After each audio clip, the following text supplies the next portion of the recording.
Graças a Deus. Quero convidá-los a abrir a sua Bíblia. Mateus 20, versos 25 a 28. Mateus, capítulo 20, versos 25 a 28.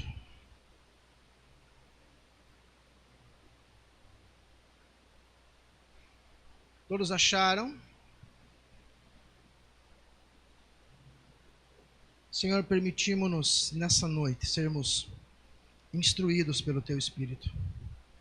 Ó Deus, nos permitimos e permitimos a Ti que essa instrução possa nos levar a níveis onde haja frutificação, onde haja multiplicação, onde a Tua palavra, ó Deus, traga cura, onde a Tua palavra restaure, ó Deus, áreas da nossa vida que precisam de tal restauração, mas sobretudo que essa palavra, Senhor, nos projete para o centro da Tua vontade. Declaramos sobre esse lugar que o Senhor reina, que força, domínio e poder a Ti pertence. E nós, sujeitos a Ti nessa noite, desejamos ouvir a Sua voz, em nome de Jesus. Amém. Mateus 20, 25 a 28, diz assim, minha tradução é RA. Então Jesus, chamando-os, disse: Sabeis que os governadores dos povos dominam e que os maiorais exercem autoridade sobre eles. Não é assim entre vós, pelo contrário. Quem quiser tornar-se grande entre vós, será esse que vos sirva. Quem quiser ser o primeiro entre vós, será o vosso servo. Tal como o Filho do Homem, que não veio para ser servido, mas para servir e dar a sua vida por resgate de muitos. Amém. Glória a Deus. O tema dessa palavra hoje é servir e servir com excelência. O maravilhoso da palavra de Deus é que quando ela encontra um lugar, ela tem o poder e a autoridade do céu para transformar o nosso ser. E a Bíblia diz que essa mesma palavra, ela tem o poder de nos elevar de nível, saímos de um nível natural para um nível espiritual. Por isso que Paulo, em Colossenses capítulo 1, versos 13 e 14, ele diz: Ele nos libertou do império das trevas e nos transportou para o reino do Filho do seu amor, no qual nós temos a redenção, a remissão dos nossos pecados. O apóstolo Pedro vai dizer na sua primeira carta, capítulo 1, versos 18 e 19, diz que não foi por coisas corruptíveis como ouro e prata que o Senhor nos resgatou, mas foi pelo precioso sangue de um cordeiro sem mácula, sem defeito. Então nós entendemos que é necessário esse impacto da palavra de Deus, e esse impacto ele vai com certeza nos reposicionar. Querendo nós ou não, Deus não é alguém forçoso, Ele é gentil. Por isso que a Bíblia diz que não é pela força, não é pela violência, mas pelo Espírito Santo. Então nós passamos a entender que essa palavra de Deus, ela é uma contracultura daquilo que nós estamos vivendo. Ela é totalmente avessa àquilo que o sistema nos impõe, aquilo que a sociedade nos impõe, aquilo que o politicamente correto nos impõe, e isso às vezes nos causa alguns atropelos, porque parece tão contraditório com aquilo que eu penso que é, ou com aquilo que eu vivi há tanto tempo. E nós crescemos inseridos, e essa palavra inserida pode ser substituída por fincados numa cultura. E nessa cultura nós vamos reproduzindo. Nós reproduzimos costumes, nós reproduzimos crenças, nós reproduzimos a religião, nós reproduzimos aquilo que aprendemos. Por exemplo, tem alguém aqui do norte do país? Da onde? Pará? Lá come açaí, né? No sul, come churrasco. Aqui, joelho de porco, não é isso? Cuca, que mais? Salame lá no Nordeste, come buchada de bode, eca, né? Culturalmente, são culturas que estão inseridas nos povos, dentro da nossa nação tropical tão grande, há tantas culturas, e nós crescemos dentro de tais culturas. Só que chega um momento que a cultura do reino, ela contrapõe com essa cultura natural. Não que você vai ter que deixar de comer açaí, churrasco, joelho de porco, buchada de bode, não. Mas o nosso pensamento precisa alcançar uma dimensão diferente. Porque se ele não alcança uma dimensão diferente, aquilo que o apóstolo Paulo diz, nós jamais encontraremos ou provaremos da boa, agradável e perfeita vontade de Deus. Mas é necessário que a nossa mente se transforme. Então, nessa cultura, nós vamos encontrar deuses diferentes, nós vamos encontrar adeptos a Deus diferentes, nós vamos encontrar adeptos a nenhum Deus, mas vai chegar um momento que Deus vai nos permitir ter um encontro com Ele, e nós vamos poder continuar como estamos ou não. Aí entra uma decisão nossa. Mas para que você entenda, Deus nos chama para servir, e esse serviço, ele precisa ser com excelência. E por isso nós passamos a conhecer aquele que se revela pela sua palavra, aquele que se revela pelo seu Filho. E então agora nós precisamos saber que esse chamado, esse comissionamento é exatamente para servir. Mas olha só, vamos voltar ao texto. Jesus, ele chama os seus discípulos, você vai ver um pouco anterior, ele chama os seus discípulos e fala assim, estamos indo para Jerusalém. E como eu falei para vocês, o homem, ou o Filho do Homem, vai ser entregue, vai ser escarnecido, vai ser crucificado, mas fiquem tranquilos, que depois de 3 dias ressurgirá. Nesse meio tempo, aparece uma mulher na cena. E talvez ela fale assim, Jesus, chega do lado aqui. Talvez ela dissesse, vem cá, sobrinho, porque essa mulher, segundo textos relacionados, ela era o nome de Salomé, irmã de Maria, mãe de Jesus, então tivesse tudo em família. Ela fala, vem cá, meu sobrinho, já que estamos em família mesmo, quando o Senhor entrar no seu reino, permita que os meus filhos, seus primos, assentem-se um à sua direita, o outro à sua esquerda. Já que estamos em família, honra-nos. Não tem nada a ver, até agora o Senhor instruiu os seus primos, o Dedé e o Titi, o André e o Tiago. Agora, eles precisam talvez serem honrados, então permita que um assente-se à sua direita e outro à sua esquerda lá no seu reino. Então Jesus dá uma resposta, que nós acabamos de ler, e ele diz assim, então chamou, ou seja, ele ouve aquela mulher com pedido para os seus filhos, e ele chama todos, para que todos ouçam, para que não haja burburinho. Ele diz assim, então chamou e disse, sabeis que os governadores dos povos dominam, e os maiorais exercem autoridade sobre eles. Não é assim entre vós. Presta atenção. Pelo contrário, quem quiser tornar-se grande entre vós, esse será o que vos serve. E quem quiser ser o primeiro entre vós, esse será servo. Aí ele fala assim, tal como o Filho do Homem. Está dizendo, vocês estão olhando para um exemplo, porque eu vim não para ser servido, eu vim para servir, e eu vim para dar a vida em resgate de muitos. Então ele está dizendo assim, olha, a intenção de vocês pode até ser boa, porque vocês renunciaram muitas coisas até chegar aqui.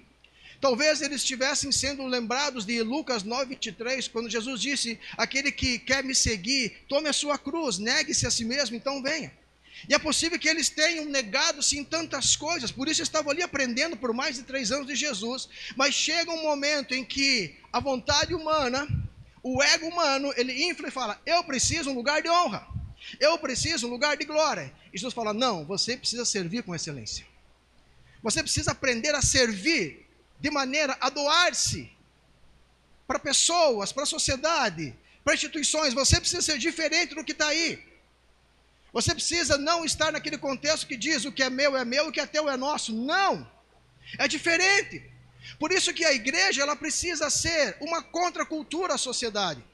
Não porque nós sejamos tapados, não porque nós sejamos um monte de adjetivos que dizem que somos, não, porque nós fomos flechados por aquele que um dia entregou-se por nós, nos atraiu, nos amou, nos deu a oportunidade de nascermos de novo, e agora nos faz perfume dele, o bom perfume dele, a carta lida, a representação do céu na terra, e por isso eu tenho que estar disposto a servir e servir com excelência.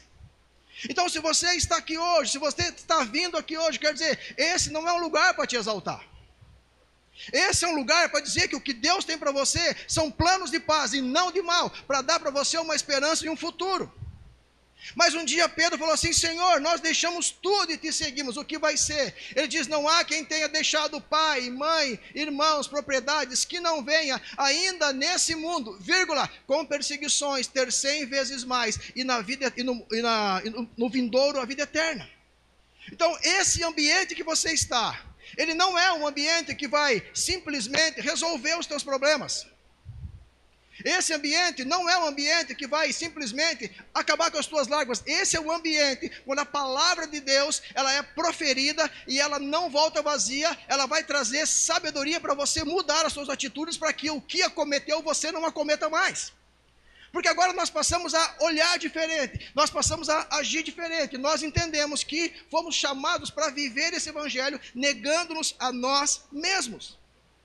Todo dia, toda hora. Agora é colocada como que uma balança para nós. E nessa balança, de um lado, estão os nossos valores, estão as nossas verdades e estão os valores do reino. E aqui nós somos revelados. Porque a Bíblia diz que onde está o nosso tesouro, ali está o nosso coração. Naquilo que nós acreditamos, nós vamos investir. Naquilo que nós valorizamos, nós vamos entregar o nosso tempo, nós vamos entregar a nossa vida, nós vamos entregar o nosso recurso, nós vamos abrir mão de tantas coisas para entender que nós, mesmo não sendo dignos de sermos chamados filhos de Deus, Ele deixou a sua glória, e diz Filipenses 2, 7, 8, ou Colossenses, que Ele esvaziou-se a si mesmo, e tomou a forma de homem, e morreu por mim e por você. E pior, o que nós não entendemos muitas vezes, é que Ele nos constituiu reino e sacerdócio, nação santa, povo adquirido com exclusividade para anunciar as grandezas dEle, 1 Pedro 2, 9 e 10. Mas a igreja, ela sofre um mal, e é externo, porque externo, eu digo, às vezes ele é proferido dentro das igrejas, porque o apelo é: vem que a sua vida vai mudar, e deveria ser: vem, a sua vida vai mudar, vírgula, se você mudar. E nesse contexto, às vezes a igreja sofre pressões, perseguições, escândalos, que aliás Jesus disse: inevitável que venham os escândalos, mas ai daquele por quem vier, ai daquele que faz tropeçar um dos meus pequeninos. Melhor que fora que pegasse uma pedra, colocasse no pescoço, jogasse no rio e lá ficasse, do que fazer tropeçar um dos meus pequeninos. Mas a igreja, a igreja, ela vive num mundo que jaz no maligno, que descansa no maligno. Então nós ouvimos tanta coisa, vemos tanta coisa, há vozes dentro de nós, e nós temos que escolher quais vozes nós vamos ceder. E você tem que entender que você tem um chamado para servir. Eu tenho um chamado para servir. Quem está do seu lado tem um chamado para servir. E talvez você não tenha entendido ainda. Eu vou dizer: envolva-se. Envolva-se, que você vai entender o seu chamado. Deus vai revelar para você. Deus vai usar as suas habilidades. Deus vai usar os seus dons. O problema é que nós vamos para a igreja e a pergunta é: o que vocês podem fazer por mim? O que a igreja pode fazer por mim? E a Bíblia diz em Mateus 7,12, que aquilo que vocês querem que os homens façam para vocês, façam primeiro. Está dizendo: então vocês querem alguma coisa? Então deem um exemplo, façam primeiro. Paulo diz em 1 Coríntios 9,19, eu sendo livre, me fiz escravo, para ver que de algum modo eu pudesse alcançar alguém, ou alcançar alguns. Ele está dizendo: eu estou servindo, eu tinha uma posição, mas um dia o encontro com Ele mudou toda a minha história, mudou a minha mente, transformou a minha mente. E eu entendi que eu sou o devedor. E eu tudo faço pelo Evangelho. Há pessoas que se decepcionam e saem da igreja. Há pessoas que, pelo que ouvem, nem vêm para a igreja. Ah, se nós tomássemos a mesma régua e se nos decepcionasse com familiares, virássemos as costas, pegasse a nossa mochila, pegasse a nossa viola, botasse no saco e fosse viajar. Mas não. Porque nós estamos buscando aquilo que é conveniente. E talvez a igreja não seja conveniente, porque a igreja ela não tem que falar o que eu quero ouvir, o que você quer ouvir. Ela tem que falar o que é uma verdade de Deus. O que nos posiciona, uma palavra que traz luz, onde às vezes está escuro. E essa luz, ela vai entrando, e ela precisa revelar. E aí eu entendo que tudo o que eu vivi, talvez tenha sido uma semeadura errada, talvez tenha sido por atos alheios, mas quando eu chego e eu entendo qual o propósito de Deus, agora eu começo a me posicionar e eu posso dizer: Senhor, eis-me aqui, envia-me a mim. É o que diz o profeta Isaías no seu livro, capítulo 6. A quem enviarei? Quem irá por nós? Senhor, eis-me aqui, envia-me a mim. Mas eu não posso ser enviado de qualquer maneira, porque se eu for enviado de qualquer maneira, quem cura, quem está curado cura, quem está ferido fere. Por isso que a igreja, ela é um grande hospital, sim, mas ela é uma grande escola, porque eu tenho que aprender. E como aprendiz de Cristo, tem coisas que eu vou achar que está certo. Eu sempre fui um gênio em matemática. Todas as provas que eu fazia, eu era o primeiro a terminar. Só que quando eu recebia as provas, o tempo não condizia com sabedoria, porque estava tudo errado. Porque eu invertia as equações, as operações,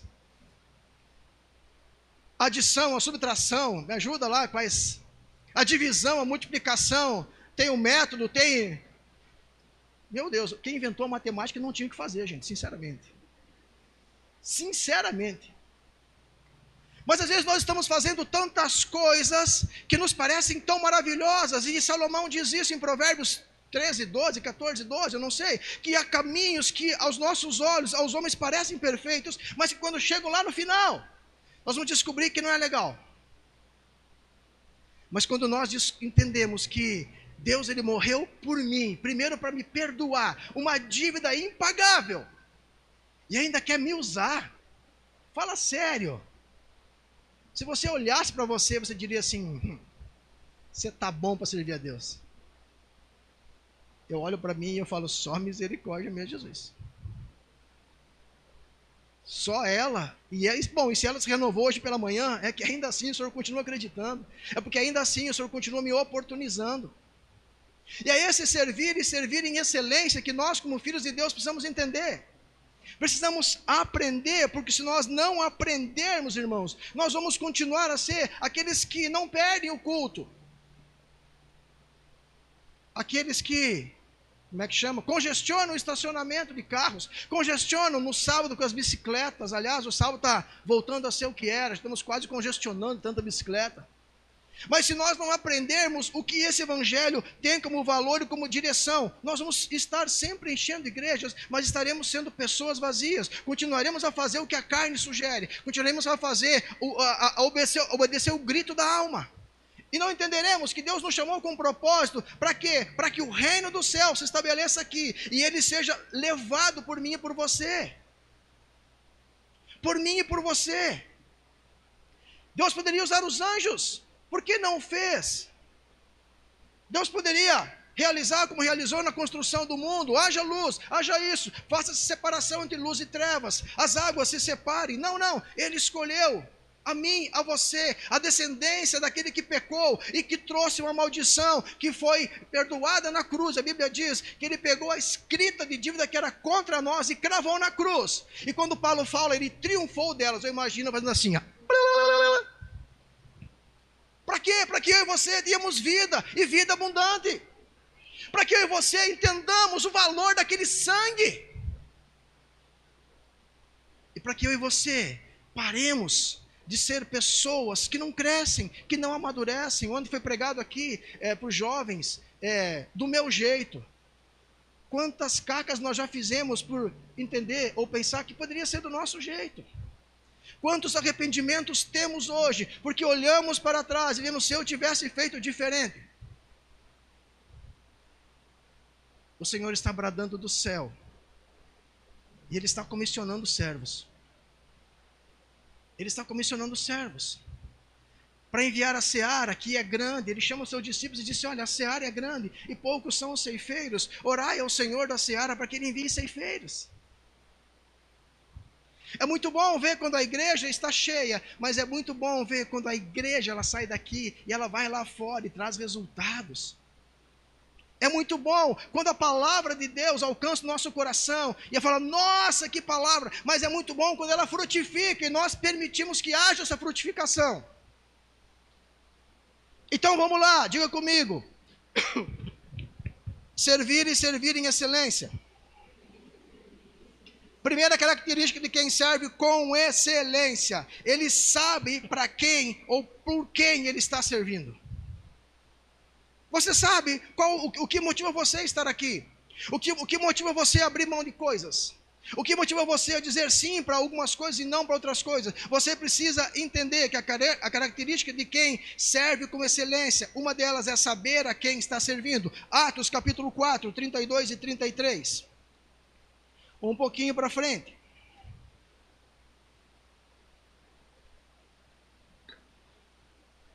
Esse é o pontapé inicial da igreja. Atos 4, 32 e 33, a comunidade cristã diz assim: da multidão dos que? Então havia uma outra multidão. Havia uma multidão daqueles que só faziam parte daquele lugar. Havia multidão daqueles que olhavam de curiosos. Havia multidão daqueles que queriam ver o que estava acontecendo, queriam participar do auê, mas a multidão, dos que creram, eram um o coração e a alma. E diz: ninguém considerava exclusivamente sua nenhuma das coisas que possuía, tudo, porém, lhes era comum. Com grande poder os apóstolos davam testemunho da ressurreição do Senhor Jesus, e em todos eles havia abundante graça.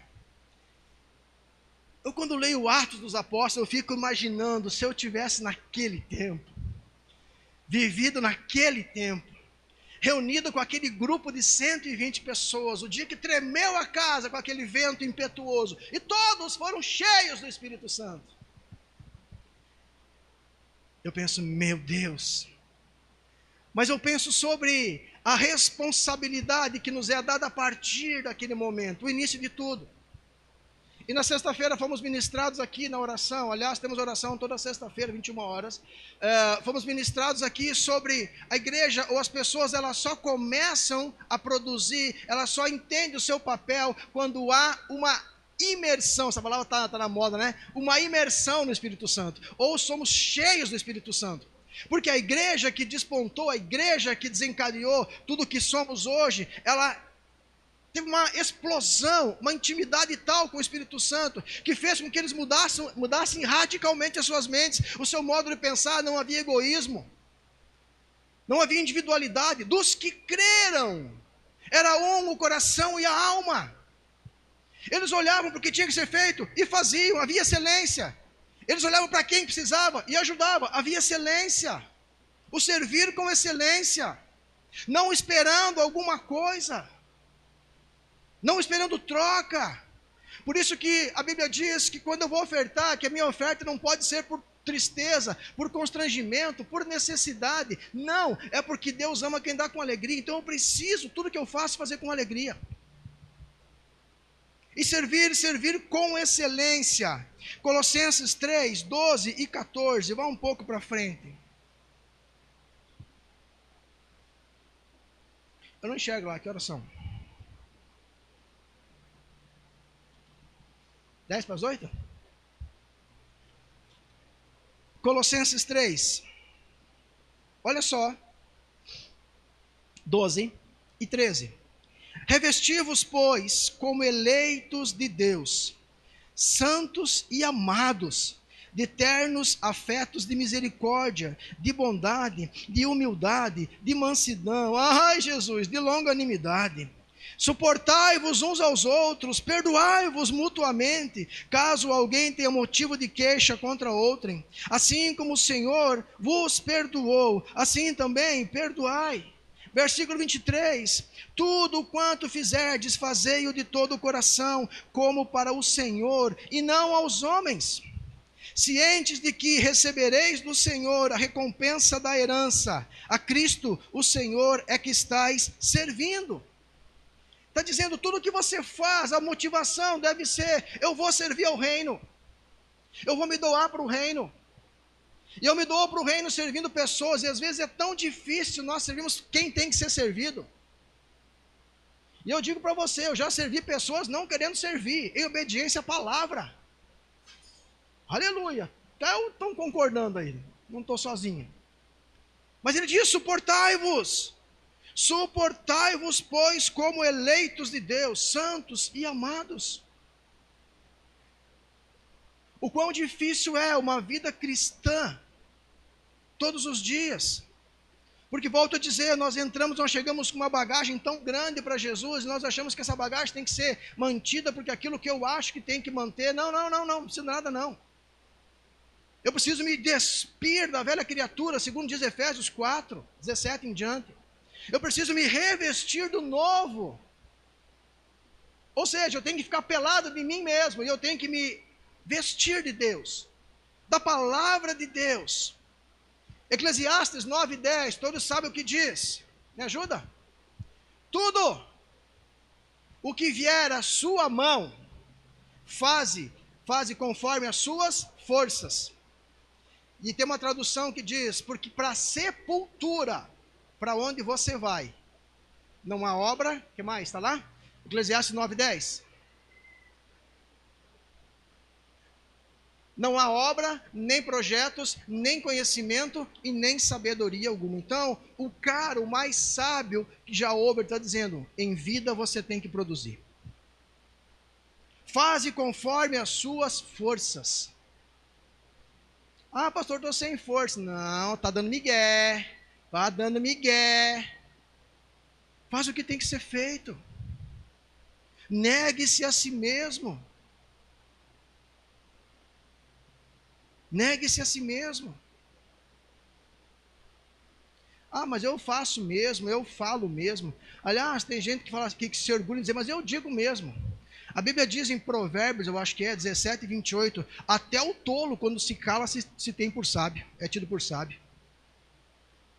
Aquele que apressa sem abrir a sua boca, peca. É porque eu falo mesmo, vai converter.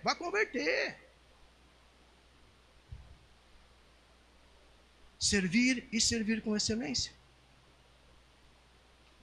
Servir e servir com excelência. É encontrarmos-nos dentro do projeto divino.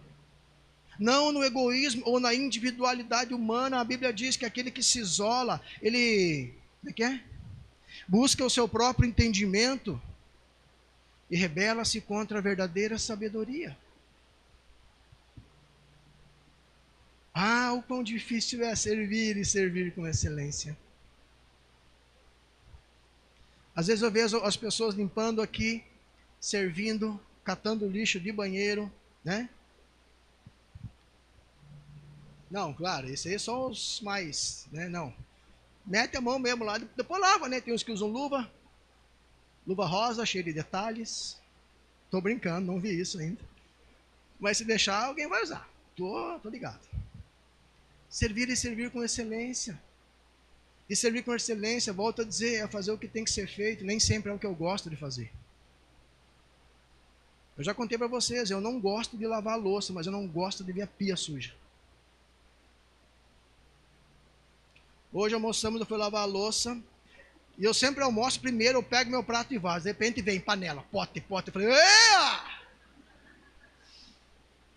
Falei, mas não vai parar mais, só falta abrir a geladeira agora e tirar todos os potes para fora. Tem coisa que eu não gosto de fazer, irmãos. Tem coisa que você não vai gostar de fazer, mas é essencial para um crescimento espiritual.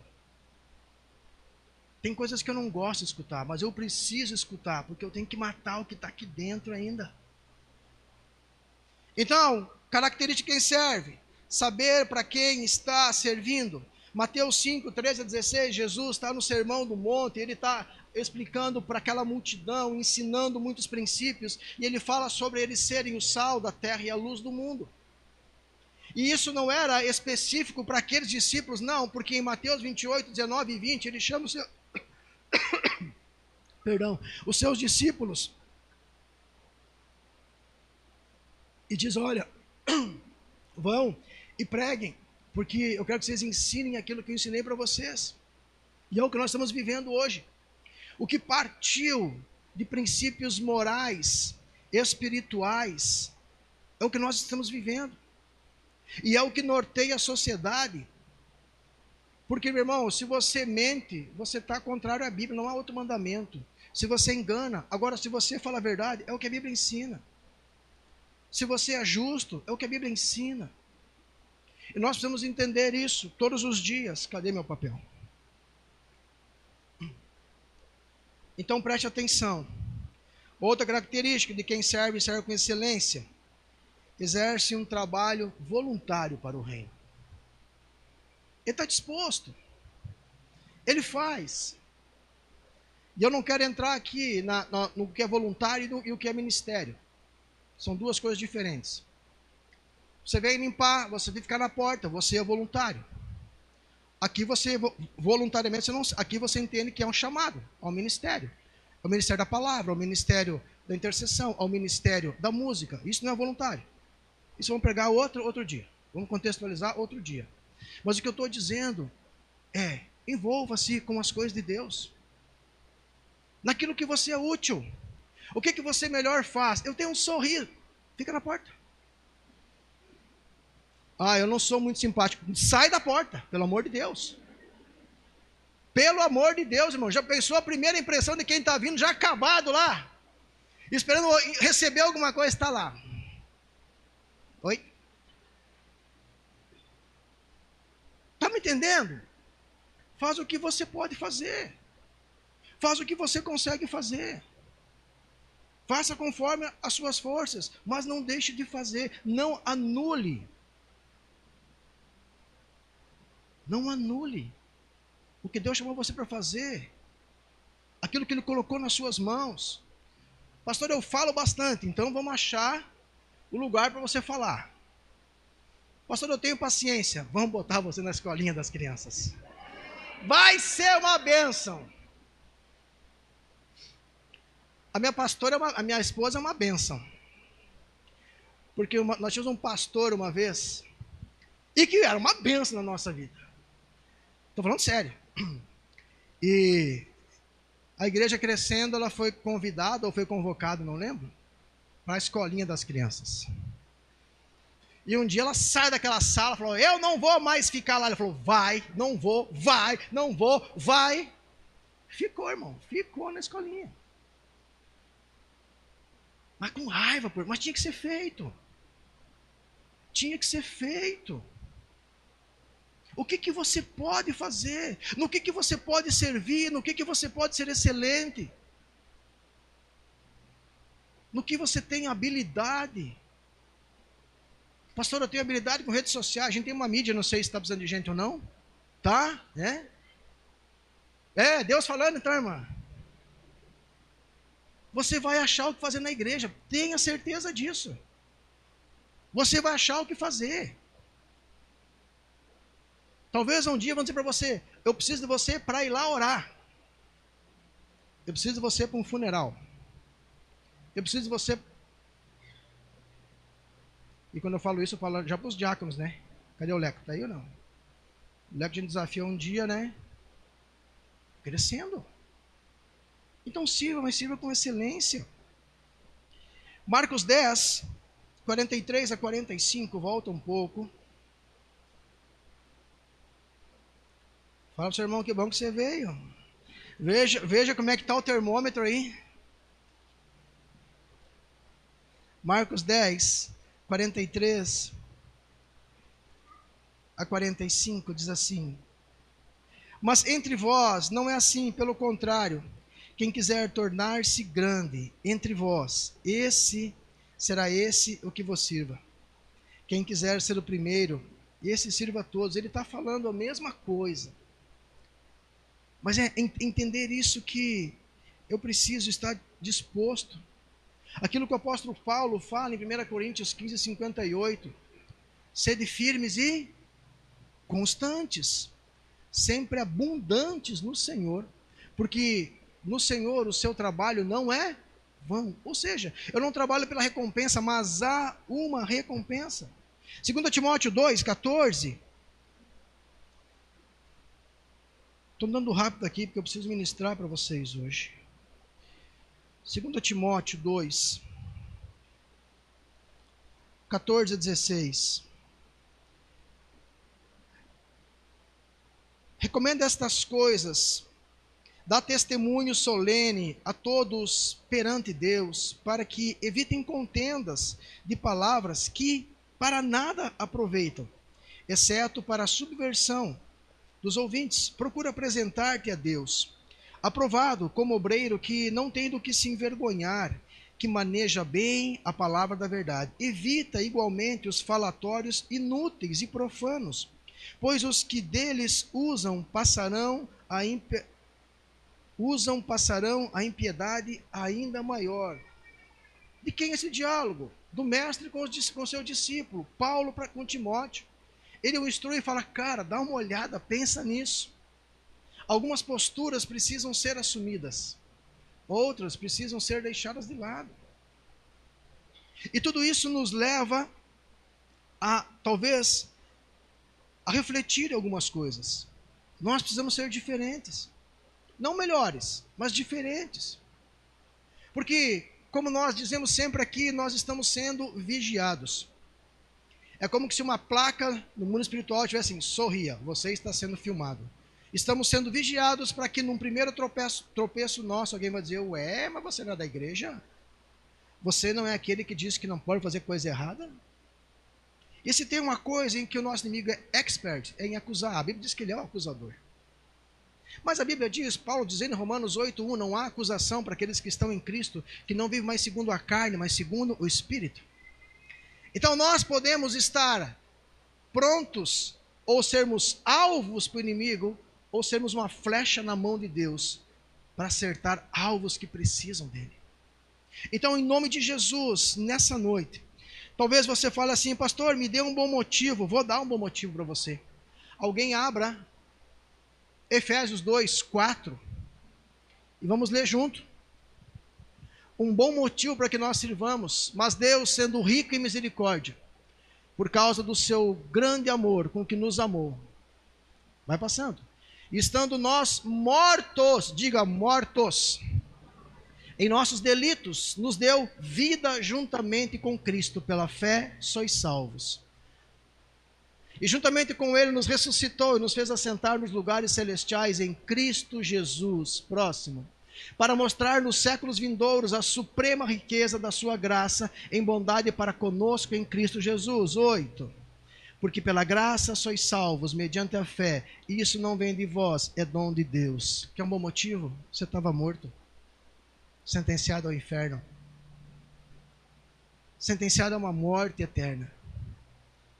E de repente o Senhor sai da sua glória. E eu acredito no que esse livro diz, porque esse livro mudou a minha vida. Ele deixou de ser um livro de cabeceira, ele deixou de ser um livro que minha mãe tinha, de 1 metro por 1 metro, cheio de figuras, aberto no meio, remetendo à religião. Porque o dia que eu comecei a ler esse livro, algo começou a mudar na minha vida, na minha história. E eu entendi que pobre, miserável, mesmo pensando que fosse rico, eu estava cego, nu, miseravelmente longe de Deus. E Ele me salvou. Ele me deu uma oportunidade de dizer sim para Ele. E reconectou a minha história com a eternidade com Ele. E um dia, em nome de Jesus, eu vou estar num lugar onde não haverá morte, onde não haverá dor, onde não haverá ranger de dentes, onde a glória de Deus vai permear aquele lugar.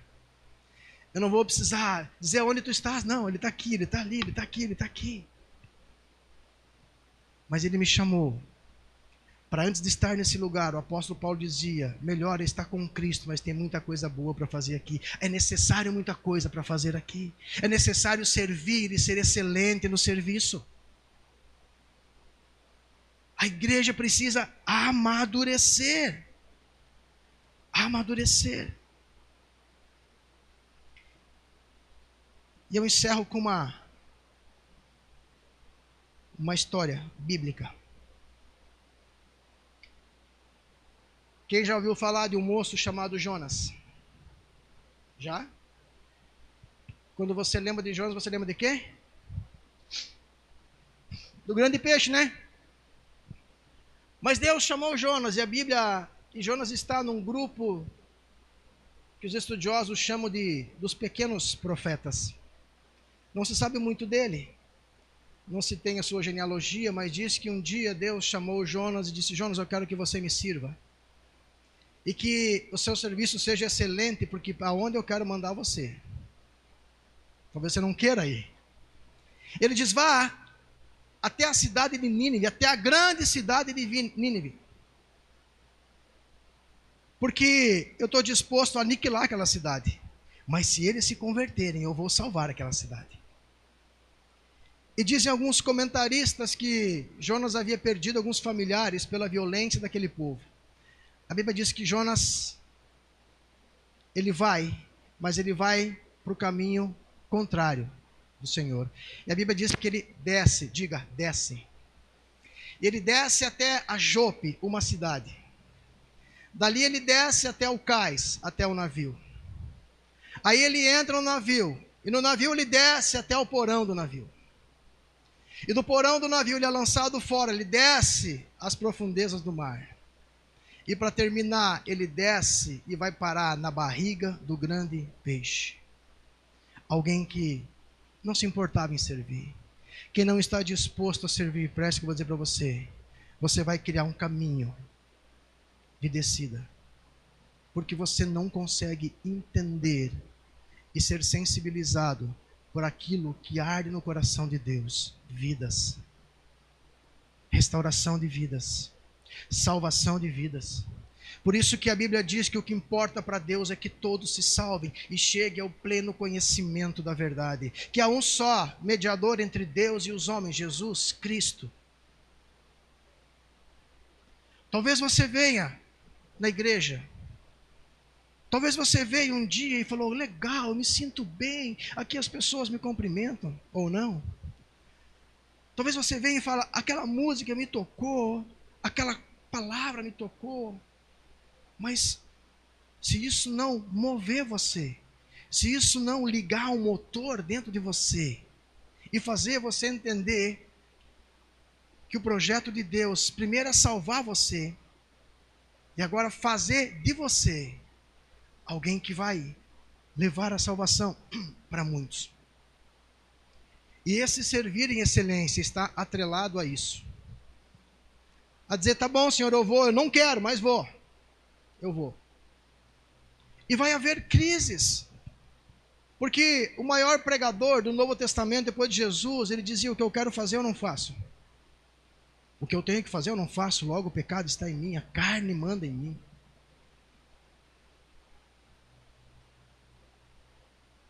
Há conflitos dentro de nós. Porque enquanto nós permitirmos que a voz da carne seja mais forte do que a voz do Espírito, eu vou estar sempre com reservas para fazer alguma coisa para Deus. Ou eu vou estar sempre responsabilizando Deus ou pessoas daquilo que eu vivi, daquilo que eu passei, ou daquilo que eu estou passando. Eu vou dizer que a igreja é insensível, que as pessoas são insensíveis, que Deus não olha para mim. Eu vou dizer para você, quero desafiá-los nessa noite a fazer uma aliança com Deus e servi-lo com excelência. Pergunte para os seus líderes: como eu posso ajudar? A gente estava comentando esses dias, quando nós abrimos a igreja, a gente recebia na porta, nós recebia na porta, corria, abria o culto, aí cantava, pregava, corria na porta para dar tchau para o povo. Meu Deus, como aquilo era cansativo, mas era algo que tinha que ser feito. Lembra do nosso primeiro Arena, Ana? Nós tínhamos 7 pessoas na Arena. O pessoal que cantava depois tinha que descer para ouvir a palavra. Era uma bênção, irmãos. Estamos aqui por bondade de Deus, por misericórdia de Deus. Mas quem sabe o Espírito dele esteja dizendo: ei, você pode mais. Você pode mais uma milha. Você pode dar outra face. Você pode abrir mão da túnica, não só do casaco. Para de descer. Ah, Jesus. Nós temos tempo para tudo, irmãos. E quantas vezes o tempo para Deus nós não temos mais? Porque a nossa agenda foi preenchida com tantas coisas fúteis.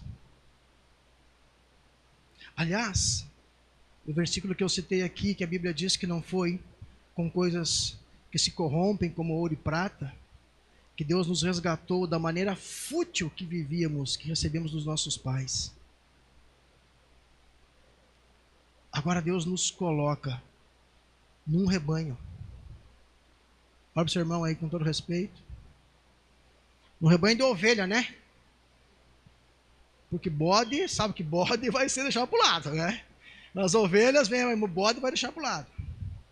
E Deus nos coloca num grupo de gente que tem suas particularidades, que tem suas manias. E nos coloca todo mundo junto. E a Bíblia diz que o maior mandamento é: amem uns aos outros como eu vos amei. Ame o teu próximo. E quando nós entendemos isso, nós passamos a crescer então. Porque não é fácil amar o próximo, quando o próximo não é nosso próximo. Quando digo não é o nosso próximo, ele não compartilha com as mesmas ideias, né? Eu sempre digo aqui, eu não sou de conversa, irmão. Eu estou aqui em cima, eu falo bastante, mas se eu sentar com você, eu sou limitado. Quando eu digo limitado, eu não fico conversando. Eu sou muito prático. Aí o pastor não conversa. Se você puxar assunto, eu sou capaz de andar um pouco. Mas é o meu jeito. Meu povo lá em casa sabe como eu sou. É o meu jeito. E nesse meu jeito, eu não posso excluir pessoas. Nesse meu jeito, eu não posso me permitir a não cumprir o meu propósito. Então tem coisa que eu faço não querendo fazer. Pastor, isso é feio. Não, feio se eu estivesse mentindo para você. Eu faço negando-me a mim mesmo muitas coisas.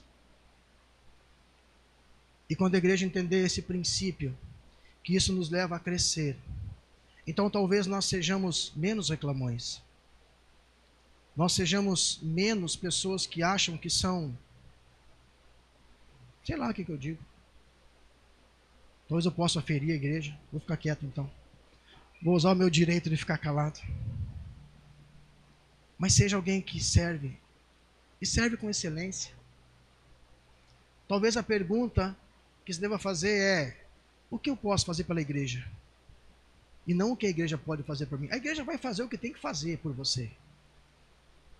A igreja vai ter uma área social? Tem, vai ajudar. Mas o maior papel da igreja é dar a identidade do céu para você.